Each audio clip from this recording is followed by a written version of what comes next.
नमः शिवाय। ओम नमः शिवाय।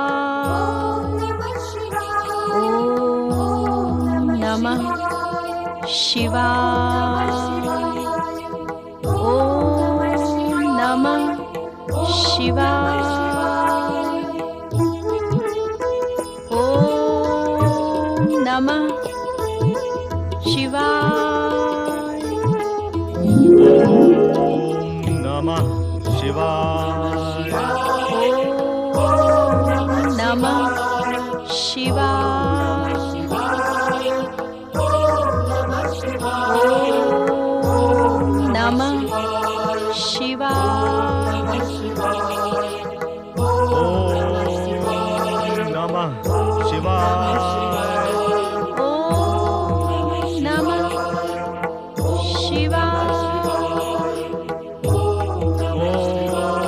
ओम नमः शिवाय।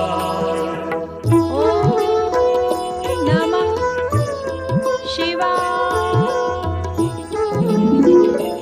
ओम नमः शिवाय।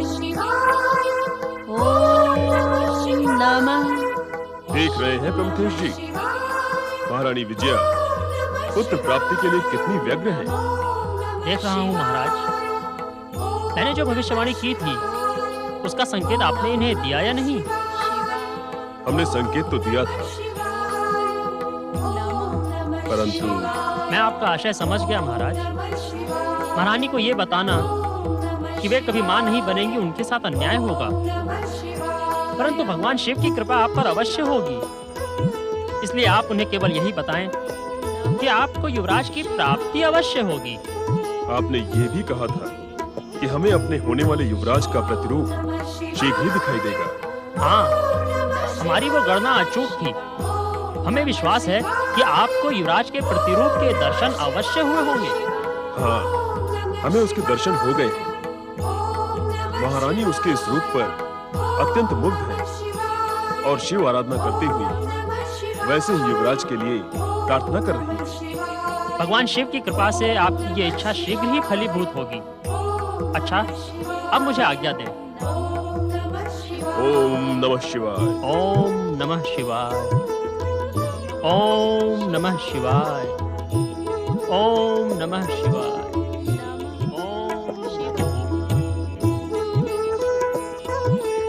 ओम नमः शिवाय। ओम नमः शिवाय।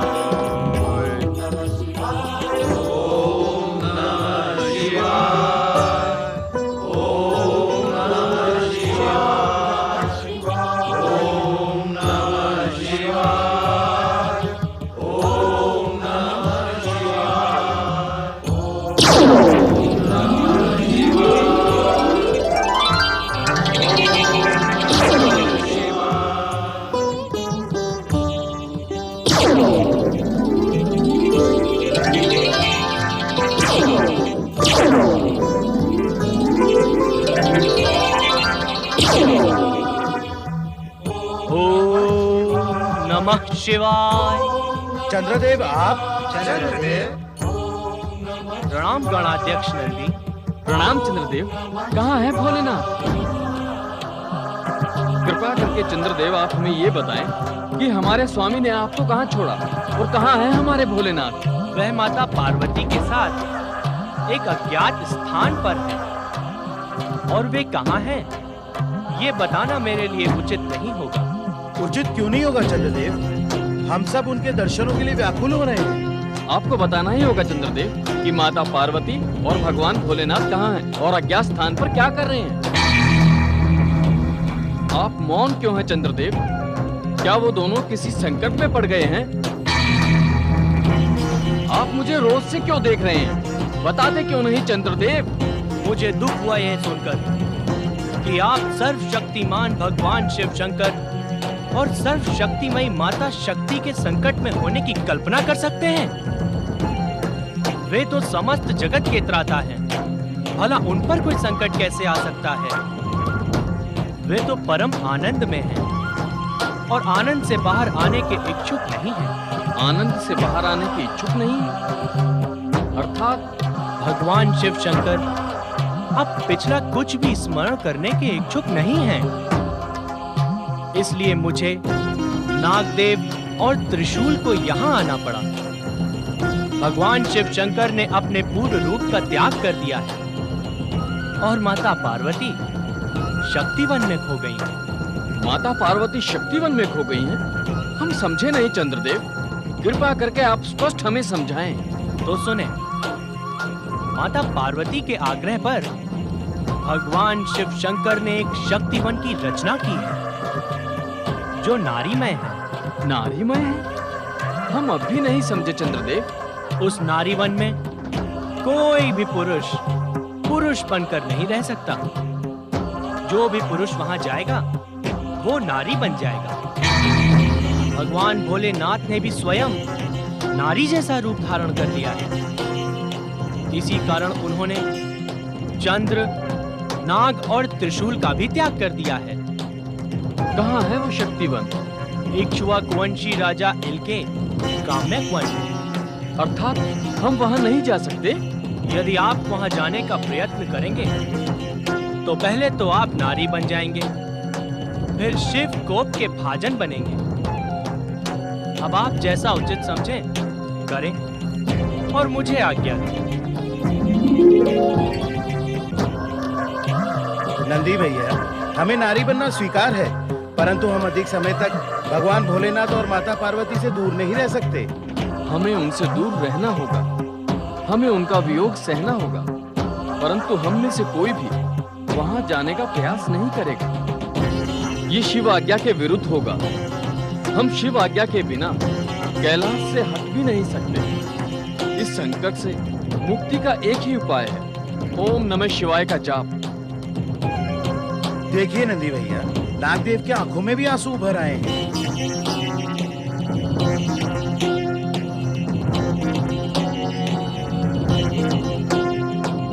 नागदेव को शिव के वियोग में तब तक व्याकुल रहना होगा जब तक वे लौट नहीं आते।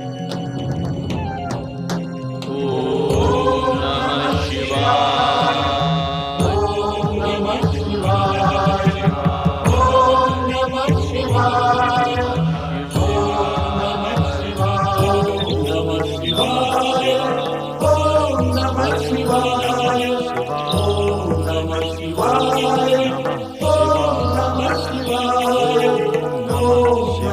शिवाय। ओम नमः शिवाय। पुत्र बुद्ध,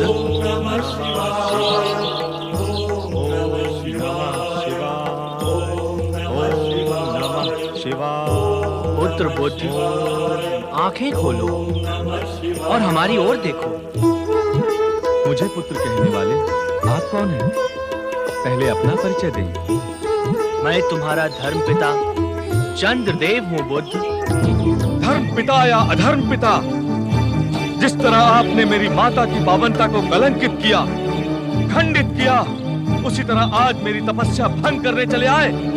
ऐसा करते हुए आपको लज्जा नहीं आई चंद्रदेव? मैं यहाँ तुम्हारी कल्याण कामना लेकर प्रकट हुआ हूँ बुद्ध। मुझ पर वृथा रोष ना करो। मुझे आपसे ना कुछ कहना है ना कुछ पूछना। कृपा करके आप यहाँ से चले जाइए। तुम्हारे मन में मेरे लिए जो दुर्भावना है, दुराग्रह है, उसी को दूर करने के लिए आया हूं मैं। क्या आप नहीं जानते? बुध ग्रह छोड़कर पृथ्वी पर आकर तपस्या करने का कारण आप हैं। अब आप मेरी तपस्या को भी खंडित कर मेरी माता को कलंक मुक्त होने देना नहीं चाहते? यही इच्छा है ना आपकी? नहीं, मेरी यह इच्छा नहीं है। मैं अपने आराध्य, अपने स्वामी भगवान शिव शंकर की शपथ खाकर कहता हूँ, मैं सच्चे हृदय से इच्छुक हूँ कि तुम्हारी माता तारा कलंक मुक्त हो जाएं और भगवान शिव शंकर की कृपा से देव गुरु बृहस्पति तुम दोनों माता और पुत्र को अपना बनाकर स्वीकार कर लें। इस समय जो सद्भावना आप देव गुरु बृहस्पति के लिए दिखा रहे हैं, उस समय कहाँ चली गई थी वो? जब आपने मेरी माता को कुदृष्टि से देखा था, उस समय पाप की छाया क्यों घिराई थी आपके तन मन पर? बुद्ध, तुम मानो या ना मानो, परंतु उस अपराध के लिए मैं अकेला दोषी नहीं हूं। देवी तारा का आकर्षण और उनकी दृष्टि में मेरे प्रति लगाव, यह सब देखकर मैं विवश हो गया था। और मैं तो स्वभाव से ही चंचल और कलंकित हूं, परंतु उस समय मेरे स्थान पर कोई अन्य देवता होता या स्वयं इंद्रदेव भी होते तो वह भी मेरे ही समान विवश हो जाते। पिछली भूली बातों का स्मरण कराकर आप मुझे तपस्या से विचलित नहीं कर रहे हैं। मैं यहाँ अपनी माता का पाप प्रक्षालन के लिए शिव आराधना करते हुए तपस्या कर रहा हूँ। क्या आपको उसे असफल करना है? मेरी आपसे प्रार्थना है चंद्रदेव, कृपा करके मुझे अकेला छोड़ दें। मैं सदा के लिए तुम्हारे पास नहीं आया हूँ पुत्र। तुम भले ही स्वीकार ना करो, परंतु तुमसे मेरा स्नेह संबंध विधाता ने चाहे अनचाहे बांध दिया है। तुम्हारे रोष या घृणा करने पर भी वह संबंध समाप्त नहीं हो सकता। जो संबंध हृदय में दुख, विषाद और घृणा उत्पन्न करे, उसकी दुहाई देकर क्या कहने के इच्छुक हैं आप? क्या आपकी इच्छा है कि मैं ये तपस्या छोड़कर अपने गृह लौट जाऊं? मैं कुछ ही क्षणों में यहाँ से चला जाऊंगा बुद्ध, परंतु जो कुछ कहने आया हूँ वह मुझे कह लेने दो। कहिए, क्या कहने आए हैं आप? जिन भगवान शिव शंकर की तुम आराधना कर रहे हो, वे अब नारी जैसा रूप धारण करके लीलामय हो गए हैं। भगवान शिव लीलामय हो गए, अर्थात अब मेरी तपस्या शीघ्र सफल नहीं होगी? नहीं बुद्ध, मैं जानता हूं तुम्हारी तपस्या का उद्देश्य। एक ऐसे महान पुत्र की प्राप्ति जो अपने सत्कार्यों से महामानव बने और अपने पुण्य प्रभाव से देवी तारा को कलंक मुक्त कर दे। चंद्रदेव, आपको मेरी तपस्या के उद्देश्य का ज्ञान कैसे हुआ? ये रहस्य तो हम तीनों के सिवा कोई नहीं जानता। तुम संभवतः यह भूल रहे हो कि मैं देवादिदेव महादेव के शीश की शोभा बढ़ाता हूँ। मुझे ही धारण करके भगवान शिव शंकर चंद्रशेखर कहलाते हैं। क्या उनसे उनके भक्तों के मन की बात छिपी रह सकती है? और क्या भगवान शिव के मन की बात मुझसे छिपी रह सकती है? आप स्पष्ट करें चंद्रदेव, अब मुझे क्या करना है? क्या तपस्या का त्याग करना होगा? जो तपस्या तुमने की है उसका फल तुम्हें शीघ्र ही प्राप्त होगा। और वैसे भी तपस्या करते करते तुम पुत्रवान कैसे बन सकते हो? पुत्र की प्राप्ति के लिए तुम्हारी सहधर्मिणी का साथ आवश्यक है। लीला में शिव तुम्हारी मनोकामना शीघ्र ही पूर्ण करेंगे। बस यही कहने के लिए तुम्हारे पास आया था। तुम्हारा कल्याण हो।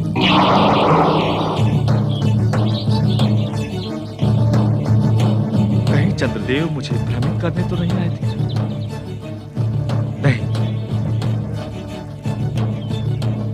मैं तपस्या का त्याग नहीं करूंगा, कदापि नहीं।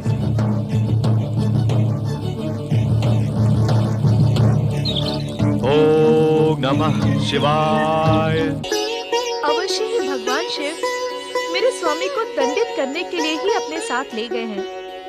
भगवान शिव का रोष दूर करने के लिए मैं क्या करूं? मैं क्या करूं? भगवान शिव का रोष दूर करने के लिए शिव की आराधना करनी आवश्यक है, परंतु तुम्हें वह करने की कोई आवश्यकता नहीं। भगवान शिव का रोष तो शांत हो चुका है। स्वामी आप? हाँ रोहिणी, भगवान शिव शंकर का हृदय महासागर से भी अधिक विशाल है। उन्होंने मुझे पूर्ण रूप से क्षमा प्रदान कर दी है और मैंने भी उन्हें भविष्य में संयमित और सुसंस्कृत रहने का वचन दिया है। आपकी मीठी मीठी बातों का अब मुझे कोई विश्वास नहीं है। आपका चंचल मन कब क्या कर बैठे, इसका कोई कैसे विश्वास कर सकता है? क्या अभी तुम मुझे अपराधी समझती हो रोहिणी? आप भी बताएं, यदि शिव शंकर आपका त्याग नहीं करते तो आप यहाँ कैसे आते? पिछली बार आप उनसे भयभीत होकर यहाँ आए थे। मेरी बात का विश्वास करो रोहिणी, इस बार भगवान शिव शंकर ने रोष से नहीं, प्रेम से मेरा त्याग किया है, और वह भी कुछ समय के लिए। क्या प्रेम से भी कोई किसी का त्याग कर सकता है? प्रेम त्याग का ही दूसरा रूप है रोहिणी। क्या तुम मेरे प्रति प्रेम के ही कारण मेरे वियोग में अकेली रहकर अपने सुख का त्याग नहीं कर रही थी? बातों में ना उलझाएं स्वामी, और बताएं कि भगवान शिव शंकर ने प्रेम से आपका त्याग क्यों किया? इसलिए भगवान शिव माता पार्वती की इच्छा अनुसार अब लीलामय हो गए हैं। अर्थात भगवान शिव शंकर इस समय कैलाश में नहीं है। उन्होंने कुछ समय के लिए कैलाश को भी त्याग दिया है रोहिणी। उनका यह रूप परिवर्तन सचमुच अद्भुत एवं आश्चर्यकारी है। चिंता मत करो देवी, जब तक भगवान शिव शंकर कैलाश पे जाकर मेरा स्मरण नहीं करते, तब तक मैं तुम्हारे समीप ही रहूंगा। ओम नमः शिवाय, ओम नमः शिवाय, नमः शिवाय, ओम नमः शिवाय, नमः शिवाय, नमः शिवाय, ओम नमः शिवाय, ओम नमः शिवाय, ओम नमः शिवभूषण नाग देवता, नारद का प्रणाम स्वीकार करें। ये क्या? आपकी आंखों में अश्रु? कहीं भगवान भोलेनाथ के वियोग में तो नहीं? नंदी महाराज, भगवान भोलेनाथ और माता पार्वती कहाँ हैं? ओम नमः शिवाय। नंदी महाराज, आप जिनका नाम बारंबार स्मरण कर रहे हैं, उनका पता तो बताएं कि कहाँ गए हैं कैलाशपति? देव ऋषि, भगवान भोलेनाथ और माता पार्वती अचानक निर्मोही हो गए हैं। हमसे और कैलाश से संबंध तोड़ लिया है। नारायण नारायण, ये कैसे हो सकता है नंदी महाराज? कैलाशपति कैलाश और नंदी से भला संबंध कैसे तोड़ सकते हैं? ये संबंध तो अटूट है, अजर अमर है, शाश्वत है। आप कुछ भी कहें देव ऋषि, भगवान भोलेनाथ और माता पार्वती के शीघ्र कैलाश लौटने की आशा मैंने छोड़ दी है। उन्होंने नया संसार रच लिया है। नया संसार रच लिया है और आपको इस संसार में अकेले छोड़ दिया है? नारायण नारायण, मुझे आपकी वाणी पर विश्वास नहीं होता नंदी महाराज। संभवतः आपको भ्रम हुआ है, अथवा तो आपको किसी ने भ्रमित कर दिया है। देख नहीं रहे आप, भगवान ने परम प्रिय नागदेव, त्रिशूल और चंद्रदेव का भी त्याग कर दिया है। हमें चंद्रदेव ने बताया कि भगवान भोलेनाथ और माता पार्वती ने कामयक वन में एक शक्ति वन की रचना की है, जहां पहुंचकर कोई पुरुष नहीं रहता। लीलामयी भगवान भोलेनाथ ने भी नारी समान रूप धारण कर लिया है। शिव शिव शिव शिव शिव शिव शिव शिव शिव शिव, ये मैं क्या सुन रहा हूँ नंदी महाराज? ये सत्य है देव ऋषि। चंद्रदेव हमसे असत्य तो नहीं कहेंगे। हाँ। देव ऋषि, भगवान भोलेनाथ ने शक्ति वन में एक और चमत्कार किया है। कैसा चमत्कार भृंगी जी? उस शक्ति वन में जो भी पुरुष जाता है वह नारी बन जाता है। अब तो इच्छा होने पर भी हम वहाँ जाने का विचार नहीं कर सकते।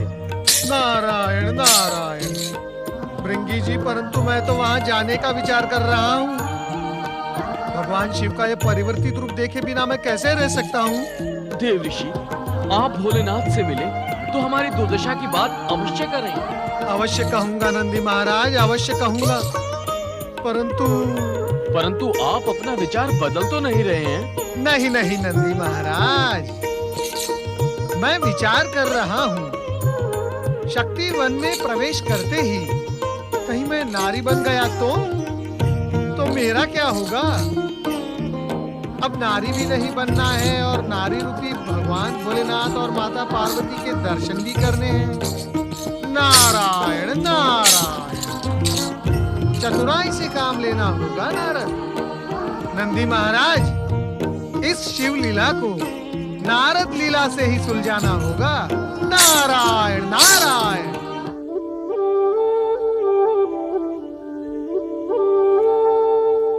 स्वामी सुनिए। स्वामी, स्वामी कृपा करके अपनी योग निद्रा का त्याग करके आंखें खोलिए। मैं आपसे कुछ कहने की इच्छुक हूँ।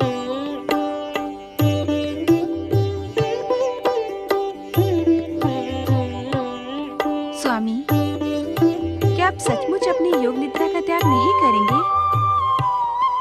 स्वामी मुझे स्पष्ट बताइए। देवी लक्ष्मी, हम जानते हैं कि आप हमसे क्या पूछने की इच्छुक हैं। स्वामी, मैं कुछ पूछने की इच्छुक नहीं, मैं कुछ कहने की इच्छुक हूँ।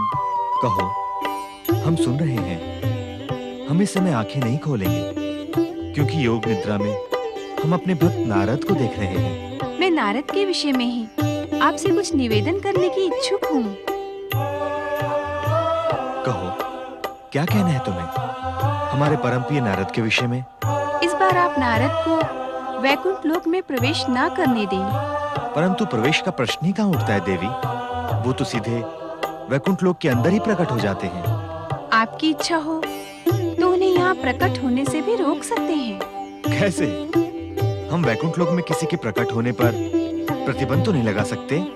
स्वामी, मैं पहले ही उद्विग्न हूँ, आप मुझे और संतप्त ना करें। इस आनंदमय वैकुंठ लोक में हमारे पास होते हुए भी तुम उद्विग्न क्यों हो? ये तो बताओ देवी। जब आप अपनी योग निद्रा में मग्न होते हैं तो नारद के आने पर हमारा समय काटना सरल हो जाता है। परंतु देवर्षि इतने स्वार्थी हैं कि बिना स्वार्थ के वो अपना मुंह तक नहीं दिखाते, और इस बार तो उन्होंने युगों से हमारे सुध तक नहीं ली। नारायण नारायण। माता, युगों से नहीं, दिनों से कहें, दिनों से। और वैसे भी यहाँ वैकुंठ में रहकर आपको समय का पता ही नहीं चलता।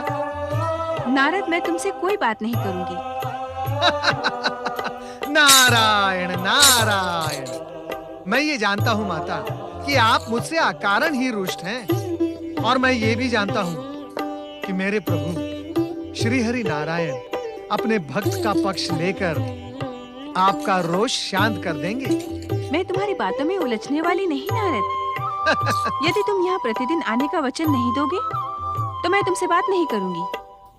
नारायण नारायण। माता, आपको तो ज्ञात है ही, मैं सारे जगत में भ्रमण करता रहता हूँ। प्रतिदिन यहाँ आने का झूठा वचन देकर मैं आपको प्रवंचित नहीं करना चाहता। आज देवी लक्ष्मी का रोष चरम सीमा पर है नारद। वे शीघ्र ही प्रसन्न होने वाले नहीं हैं। तुम बताओ, क्या नए समाचार लेकर आए हो? श्री हरि, सृष्टि की सबसे महत्वपूर्ण घटना और समाचार भला आपसे कैसे अनभिज्ञ रह सकते हैं? श्री हरि, कृपया आप मुझे ये बताएं कि इस बार शिवलीला का रहस्य क्या है? कैसी शिवलीला नारद? कैसी शिवलीला? माता, क्या आपको श्री हरि ने नहीं बताया कि भगवान भोलेनाथ ने नारी जैसा रूप धारण कर लिया है? भगवान भोलेनाथ ने नारी जैसा रूप धारण कर लिया है? तब तो देवी पार्वती ने अवश्य पुरुष का रूप धारण किया होगा। अर्धनारीश्वर शिव पार्वती के लिए कुछ भी असंभव नहीं, वे कुछ भी कर सकते हैं। नहीं माता नहीं, मैंने सुना है माता पार्वती और भी अधिक नारीमय हो गई है। उन्हीं के लिए भगवान भोलेनाथ ने शक्तिवन की स्थापना और रचना की है। वहाँ सब कुछ नारीमय हो गया है माता।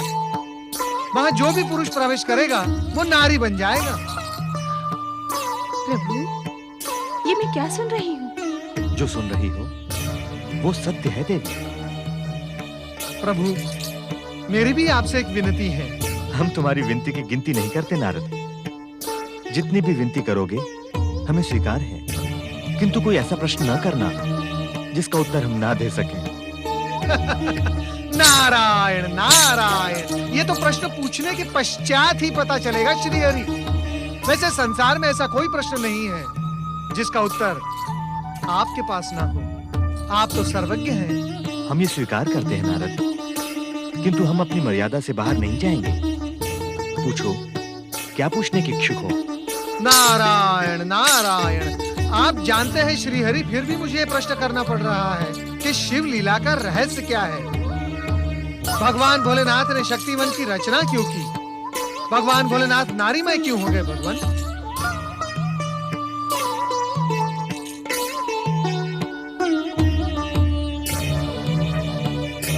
नहीं नारद, इस प्रश्न का उत्तर हम नहीं देंगे, क्योंकि ये शिव इच्छा के विरुद्ध होगा।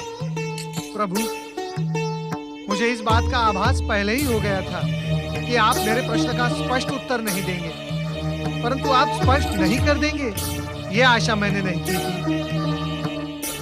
श्री हरि, अब आप मुझे आज्ञा दें। मुझे परमपिता ब्रह्मा जी के पास ब्रह्मलोक जाना है। इसके लिए आज्ञा की आवश्यकता है नारद। तुम सहर्ष ब्रह्मलोक में प्रकट हो सकते हो। जो आज्ञा प्रभु। नारायण नारायण। देखा स्वामी, नारद कितने स्वार्थी हैं। प्रयोजन सिद्ध ना हुआ तो कैसे एक पल में अदृश्य हो गए। देवी, इसमें नारद का कोई दोष नहीं है। वो इस प्रश्न का उत्तर जानने के लिए व्याकुल हैं। हो सकता है ब्रह्मदेव के पास उन्हें कोई संकेत मिल जाए। स्वामी, अब मैं नारद को तभी क्षमा करूंगी जब आप मुझे शक्तिवन का रहस्य बता देंगे। देवी, जो बात हम अपने प्रिय भक्त को नहीं बता सके, वो आपको कैसे बता सकते हैं?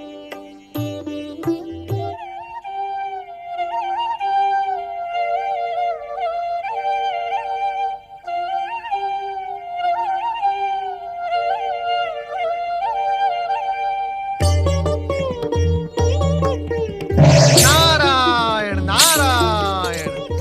हाँ? नारायण नारायण। प्रतीत होता है परमपिता ब्रह्मा जी आज अति प्रसन्न हैं। आज तो मेरे प्रश्न का उत्तर मिल ही जाएगा। नारद, क्या तुम समझते हो ब्रह्मलोक में सरस्वती का अस्तित्व समाप्त हो गया है? नारायण नारायण। माता, कृपया आप मुझे क्षमा करें। आपको तो ये ज्ञात है ही कि किसी को भी प्रसन्न देखकर मैं भी प्रसन्नता में खो जाता हूँ। प्रसन्नता का अर्थ किसी की उपेक्षा तो नहीं? देख रही हूँ तुम दिनों दिन अधिक स्वार्थी होते जा रहे हो। स्वार्थी होना कोई बुरी बात नहीं देवी, परंतु इतना अधिक भी स्वार्थी होना ठीक नहीं कि किसी को बुरा लगे। नारायण नारायण। परमपिता, आज आपको प्रसन्न देखकर मैं अति प्रसन्न हुआ हूँ। तुम्हारी ये प्रसन्नता क्षणिक है नारद। मेरी प्रसन्नता क्षणिक है? नारायण नारायण। परमपिता, वो कैसे? तुम शिव पार्वती के शक्तिवन का रहस्य पूछने यहाँ आए हो। इसका उत्तर तुम्हें हमसे नहीं मिल पाएगा। ऐसा क्यों परमपिता? आपको तो ये ज्ञात है ही कि मैं वैकुंठ से बिना उत्तर पाए ही यहाँ लौटा हूँ। अपने इस मानस पुत्र के प्रश्न की लाज रख ले परमपिता। मेरा मन उसे जानने के लिए उद्विग्न है। आप मुझ पर कृपा करें। हम इस समय तुम्हें यही संकेत दे सकते हैं कि इस शिवलीला के रहस्य का संबंध मनुपुत्र महाराज इल और तारापुत्र बुध से है। महाराज इल और तारापुत्र बुध? परमपिता, केवल इतना संकेत मेरे लिए पर्याप्त नहीं है। मैं उस शक्तिवन का पता कैसे लगाऊं? कृपया आप मुझे ये बताएं कि शक्तिवन आर्यवर्त के किस क्षेत्र में है? शक्तिवन काम्यक वन में है और काम्यक वन महाराज इल के राज्य में। बस, इससे अधिक हम तुम्हें कुछ नहीं बताएंगे। ऐसे मुक्त भाव से आपको देखते मैंने कभी नहीं देखा।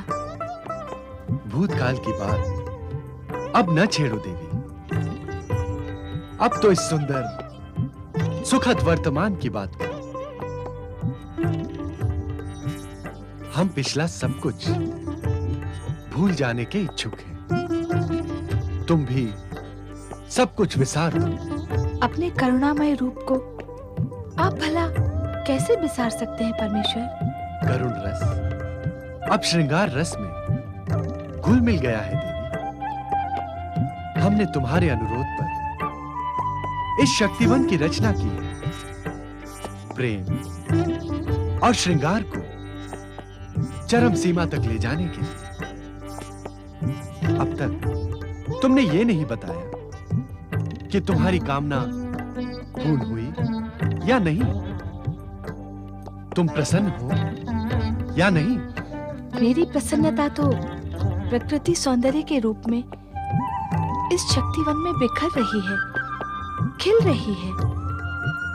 परंतु स्वामी, उन असंख्य भक्तों का क्या होगा जो अपनी मनोकामना पूर्ति के लिए आपकी आराधना कर रहे हैं? क्या वे आपकी कृपा से वंचित रहेंगे? कदापि नहीं देगी। तुम तो जानती हो कि हम अपने भक्तों के लिए एक समय में अनेक रूप धारण कर सकते हैं। हम यहां भी हैं और वहां भी हैं। जहां जहां आप हैं, वहां वहां मैं भी हूं। शक्ति शिव से अलग तो नहीं रह सकती। तुम सत्य कह रही हो देवी, परंतु एक रहस्य की बात हम तुम्हें बताना ही भूल गए। वो सुनकर तुम्हें आश्चर्य तो नहीं होगा? आश्चर्य होगा तो आप ही से समाधान भी मिल जाएगा। बताएं, क्या है वो रहस्य की बात? हमने एक भक्त की कामना पूर्ति के लिए भी इस नारी में शक्ति वन की रचना की है। अर्थात मेरे अनुरोध पर नहीं। तुमने अनुरोध किया था, हमारी ही इच्छा से। आप क्या कहने के लिए इच्छुक हैं स्वामी? तुम भी हमें परम प्रिय हो और भक्त भी हमें अत्यंत प्रिय है। यदि दोनों की इच्छा एक साथ पूर्ण हो तो तुम्हें भला क्या आपत्ति हो सकती है? नारायण नारायण हरि हरि, लक्ष्मी नारायण नारायण हरि हरि, नारायण नारायण हरि हरि। ओम नमः शिवाय, ओम नमः शिवाय। नारायण नारायण, ये तो ग्रह बुद्ध महाराज हैं, चंद्रदेव के पुत्र। परमपिता ब्रह्मा जी ने कहा है कि इस शिवलीला का संबंध बुद्ध महाराज से भी है, अर्थात काम्यक वन भी यहीं कहीं आसपास ही होगा। ओम नमः शिवाय। परंतु ये बुद्ध महाराज शिवाराधना किस उद्देश्य से कर रहे हैं? ओम नमः शिवाय। नारायण नारायण। नारद, इस उद्देश्य के चक्कर में न पड़ो। इस समय तो तुम केवल शक्तिवन कहाँ है इसका पता लगाओ। नारायण नारायण।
देवर्षि नारद आए, शक्ति वन में पधारे। आप भी नारी रूप धारण करके हमारे साथ आनंद नृत्य में सम्मिलित हो जाएं। आओ नारद, आनंद नृत्य का ऐसा अवसर फिर कभी नहीं मिलेगा। नहीं नहीं माता, कृपया आप मुझे क्षमा करें। वैसे भी मैं आपका ये अनुपम रूप देखकर आनंदित और आश्चर्यचकित हुआ हूं। और भोलेनाथ, आपने ये कैसा वेश धारण कर लिया है? आपका डमरू, नाग, चंद्रमा, त्रिशूल ये सब कहाँ गए हैं? वो पुरुष शिव का वेश था नारद। अब तो हम पूर्ण रूप से शिवामय बन गए हैं। जो भी पुरुष इस शक्तिवन की धरती का स्पर्श करता है वो नारीमय बन जाता है। तुम यहां से दूर आकाश में हो, इसीलिए अब तक पुरुष बने हुए हो। भोलेनाथ, मुझे क्षमा करें। भोलेनाथ, आपका ये मधुर रूप देखकर मैं कृतार्थ हुआ। नारायण नारायण। यदि आप आज्ञा दे तो एक प्रश्न पूछूं? पूछो नारद, आज तुम्हारे हर प्रश्न का उत्तर मिलेगा। भोलेनाथ, मैंने चंद्रपुत्र ग्रह बुद्ध महाराज को यहीं कहीं आसपास शक्तिवन में देखा है। भला वे शक्तिवन के प्रभाव से नारी क्यों नहीं बने? वो क्षेत्र शक्तिवन की सीमा से बाहर है नारद, और बुद्ध को नारी बनाना हमें इष्ट भी नहीं था। समय नष्ट न करो नारद। नारदी बनकर हमारे साथ आनंद नृत्य का आनंद मनाओ। ये अवसर तुम्हें फिर कभी नहीं मिलेगा। नहीं नहीं नहीं नहीं माता, कृपया आप मुझे क्षमा करें। वैसे भी नारी संसर्ग का फल मैं पहले ही भुगत चुका हूँ। आपकी ये लीला मैं यहीं से देखूंगा। नारायण नारायण। धन्य है प्रभु आप, और आपकी लीला धन्य है। आपकी लीला का रहस्य जानना कठिन ही नहीं, असंभव भी है। नारायण नारायण। नमः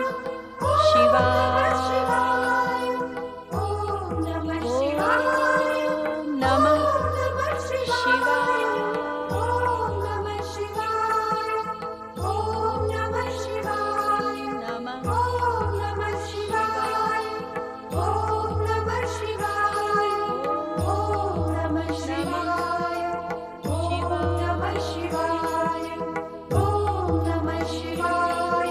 ओम नमः शिवाय।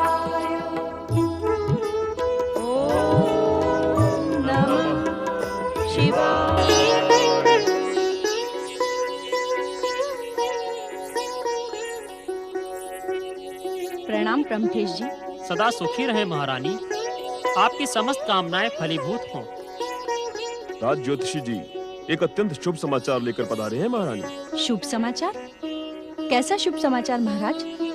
भगवान शिव और माता पार्वती कैलाश छोड़कर हमारे काम्यक वन में निवास कर रहे हैं। हम धन्य हुए, हमारा राज्य धन्य हुआ। भगवान शिव और माता पार्वती का आगमन काम्यक वन में, इससे अधिक शुभ समाचार और क्या हो सकता है? हमें भी यह शुभ समाचार सुनकर अत्यंत प्रसन्नता हुई है।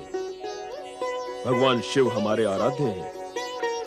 उनके प्रत्यक्ष दर्शन पूजन का अवसर हमें मिलेगा। उनके आशीर्वाद से हमारी कामनाएं पूर्ण होंगी। अब युवराज के लिए हमें अधिक प्रतीक्षा नहीं करनी पड़ेगी। महारानी विजया युवराज को अपनी कोख से जन्म नहीं देंगे। ये सत्य है महाराज। महारानी विजया को संतान का योग नहीं है। वे कभी मां नहीं बनेंगी। वे कभी मां नहीं बनेंगी। वे कभी मां नहीं बनेंगी। वे कभी मां नहीं बनेंगी। ये अचानक क्या सोचने लगे महाराज? कुछ नहीं महारानी, आप सत्य कह रही हैं। भगवान शिव और माता पार्वती के प्रत्यक्ष दर्शन पूजन का अवसर हमें मिलेगा। उनके आशीर्वाद से हमारी कामना शीघ्र पूर्ण होगी। ये मैंने नहीं, आपने कहा है महाराज, और ये सत्य है। अब हमें युवराज के लिए अधिक प्रतीक्षा नहीं करनी पड़ेगी।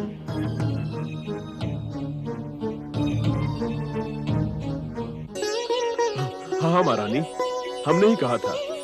अब हमें शीघ्र ही भगवान शिव और माता पार्वती के दर्शन करने काम्यक बन जाना होगा। अवश्य महाराज, अब हमारे लिए एक पल का भी विलंब करना उचित नहीं है। तत्पर प्रस्थान करें। ओम नमः शिवाय।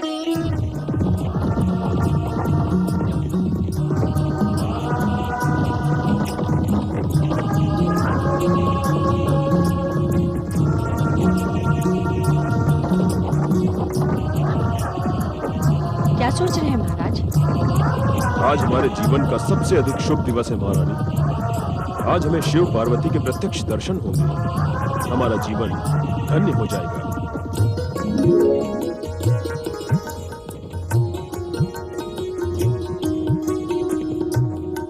नारायण नारायण।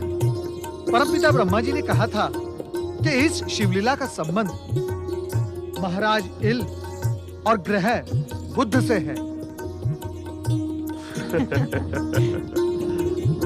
ये महाराज इल और उनकी महारानी ही हैं।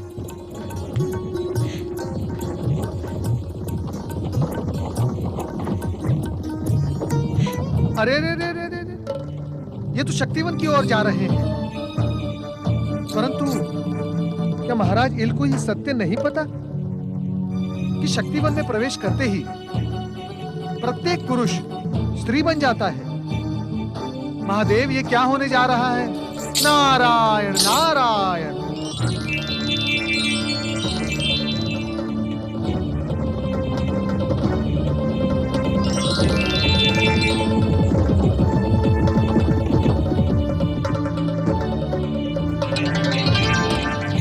शिव शिव शिव शिव शिव शिव शिव शिव शिव शिव शिव शिव नारायण नारायण।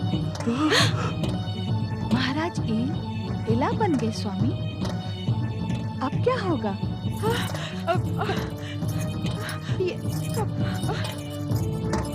ये क्या हुआ महाराज? ये क्या हो गया महारानी? तुम नहीं बदली, मैं कैसे बदल गई? ये अचानक कैसे संकट आन पड़ा है मुझ पर। आप पुरुष से नारी बन गए। अब क्या होगा महाराज? हम शिव पार्वती के समीप पहुंच रहे हैं महारानी। तुम घबराती क्यों हो? भगवान शिव के आशीर्वाद से सब कुछ ठीक ही होगा। नहीं नहीं, ये ठीक नहीं है। जल्दी आओ।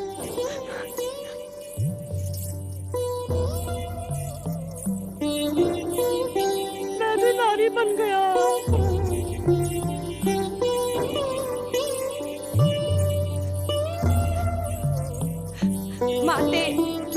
माते, ये क्या हुआ? मेरे स्वामी अचानक नारी रूप में परिवर्तित हो गए हैं। ये कैसी शिवलीला है माते? और प्रभु शिव शंकर कहाँ हैं? इस शक्तिवन में प्रवेश करके कोई पुरुष नहीं रह सकता महारानी विजया। यही है प्रभु शिव शंकर।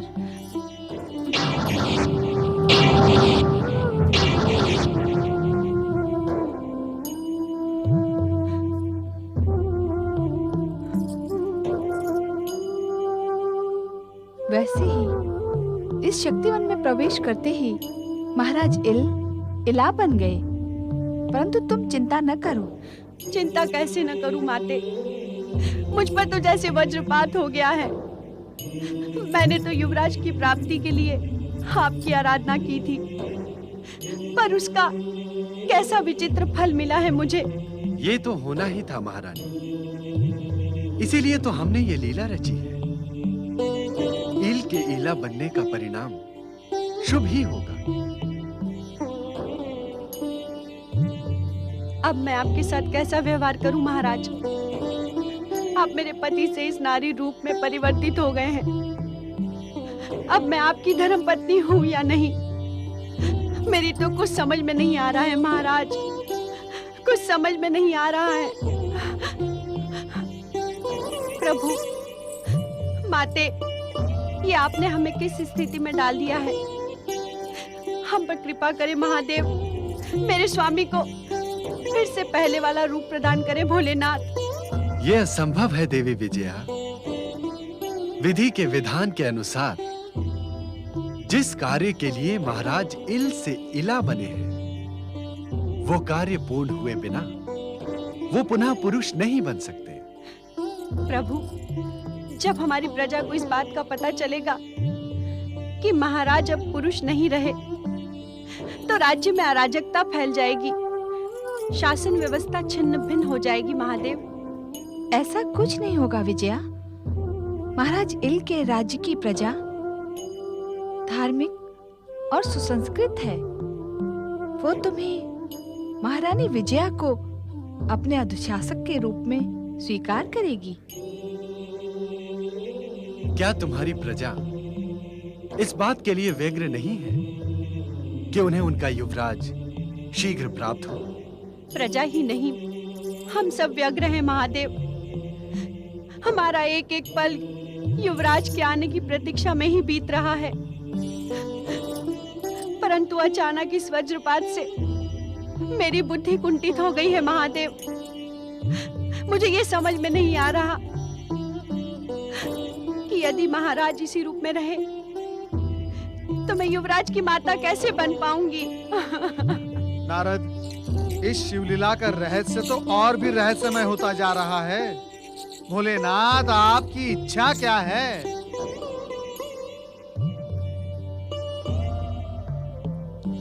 सोच क्या रही हो देवी?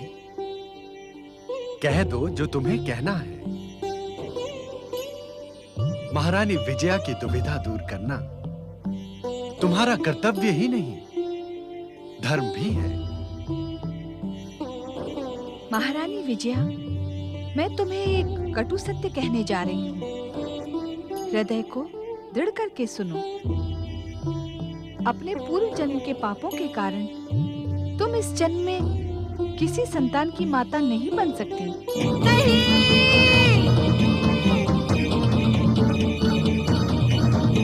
नहीं माते, मुझ पर ऐसा आघात ना करे, ऐसा आघात ना करे माते। मैं बहुत आशा लेकर आपकी शरण में आई हूँ। जन्म भर की कामनाओं को छिन्न भिन्न ना करे माते। भगवान शिव, आप तो सर्वशक्तिमान हैं।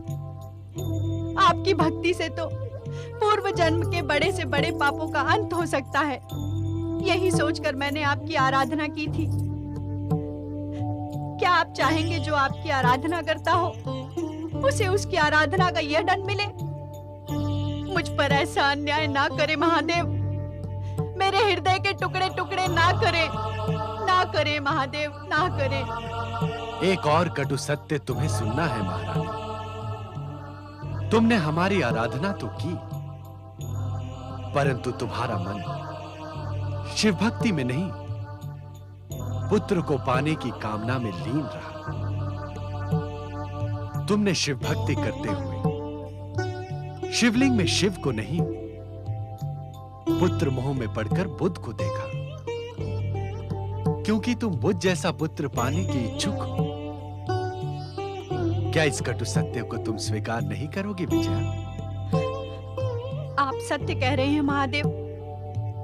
पुत्र पाने की कामना से मेरा मन इतना व्याकुल था कि बुद्ध के सिवा किसी और के बारे में सोच ही नहीं पाती थी। फिर भी तुम्हें दुखी होने की आवश्यकता नहीं है विजया। तुम्हें बुद्ध जैसा ही पुत्र प्राप्त होगा, परंतु तुम उसे जन्म नहीं दोगी। उसे जन्म देगी इला।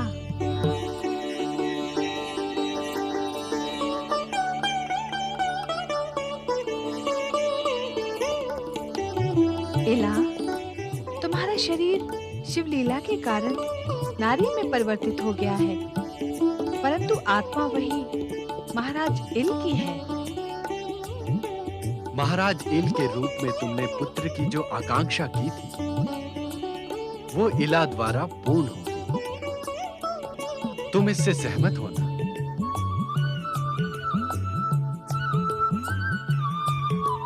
नारायण नारायण। विजया, इस बात से तुम्हें दुखी नहीं, प्रसन्न होना आवश्यक है।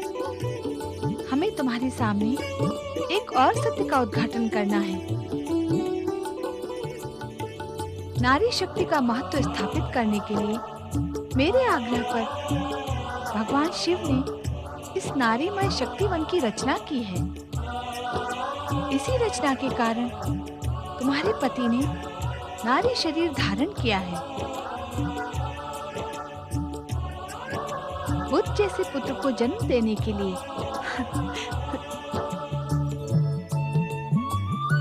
विजया, महाराज इल की सच्ची शिव भक्ति से प्रेरित होकर और बुद्ध की मातृ भक्ति को सफल करने के लिए ही हमने ये लीला रची है। नारायण नारायण, ओम नमः शिवाय। हे त्रिकालदर्शी, आपकी प्रत्येक लीला का अर्थ कितना अद्भुत है। आप अपने भक्त की कामना पूर्ति के लिए क्या क्या वेश धारण करते हैं, क्या क्या लीलाएं रचते हैं। आप धन्य हैं भोलेनाथ, आप धन्य हैं। माता पार्वती, आप भी धन्य हैं।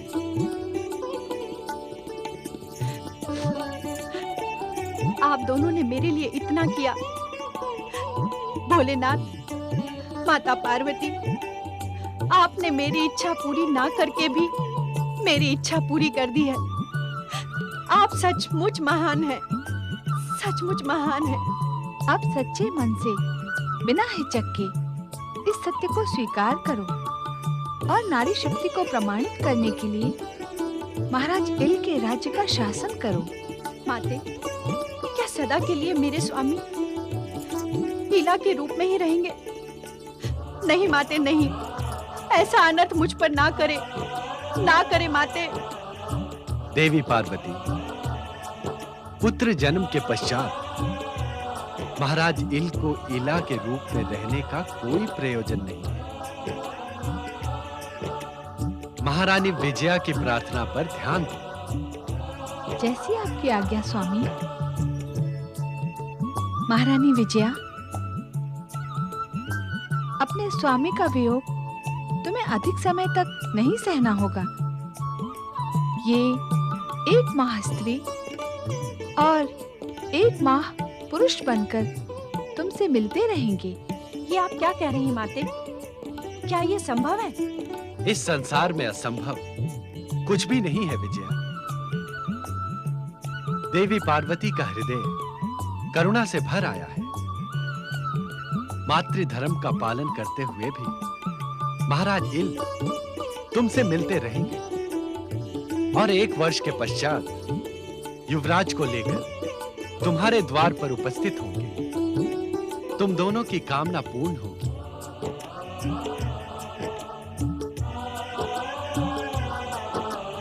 नारायण नारायण। हे त्रिकालदर्शी, आज तो आप चमत्कार पर चमत्कार किए जा रहे हैं। आपने ऐसा चमत्कार कभी नारद के साथ नहीं किया।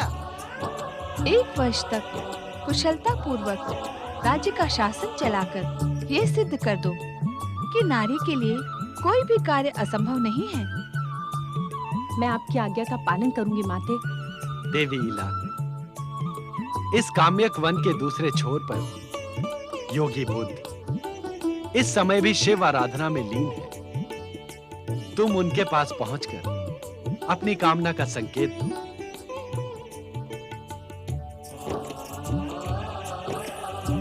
महारानी विजया, इला के लिए शुभकामना करो और समझ लो कि महाराज इल का एक पुरुष का कर्तव्य तुम्हें हंसते हंसते निभाना है। जाओ, अपने कर्तव्य का पालन करो। जो आज्ञा माते। इला, इला, इला।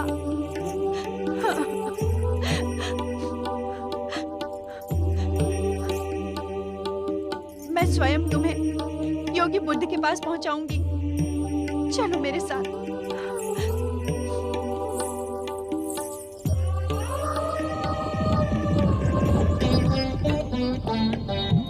अब क्या देवी? मैं जानती हूँ आप पुनः अपना पूर्व रूप धारण करके शीघ्र कैलाश पहुँचने के लिए इच्छुक हैं, परंतु परंतु क्या देवी? इस नारी में शक्तिवन का सुख कुछ समय और भोग लेने दीजिए। यह अवसर बार बार तो नहीं आता स्वामी। जैसी तुम्हारी इच्छा।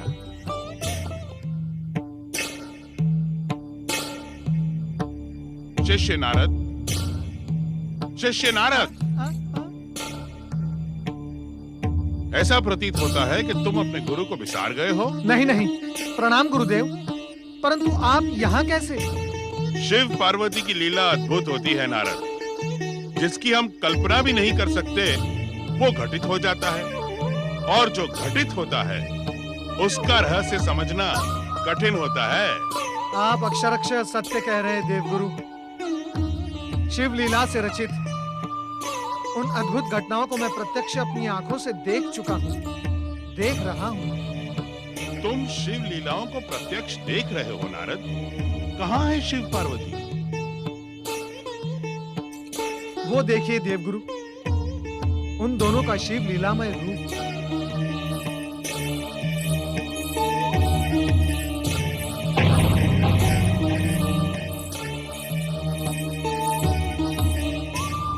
ओम नमः शिवाय।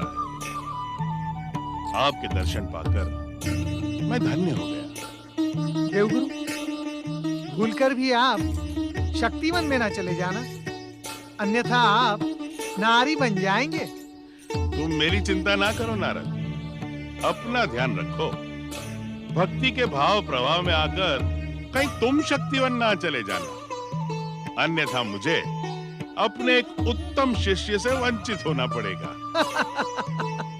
देवगुरु, मैं तो भगवान भोलेनाथ और माता पार्वती के आमंत्रण पर भी वहां गया नहीं। मैं अत्यंत सावधान हूँ। कृपया आप मुझे ये बताएं कि स्वर्ग का अपना बृहस्पति आश्रम छोड़कर आप यहाँ क्या कर रहे हैं? मैं बुद्ध से मिलने जा रहा हूँ। मेरा इस समय उससे मिलना अत्यंत आवश्यक है। बुद्ध के पास जाना आवश्यक है? किस कारणवश? इस प्रश्न का उत्तर तुम्हें कुछ समय के पश्चात मिल जाएगा नारद।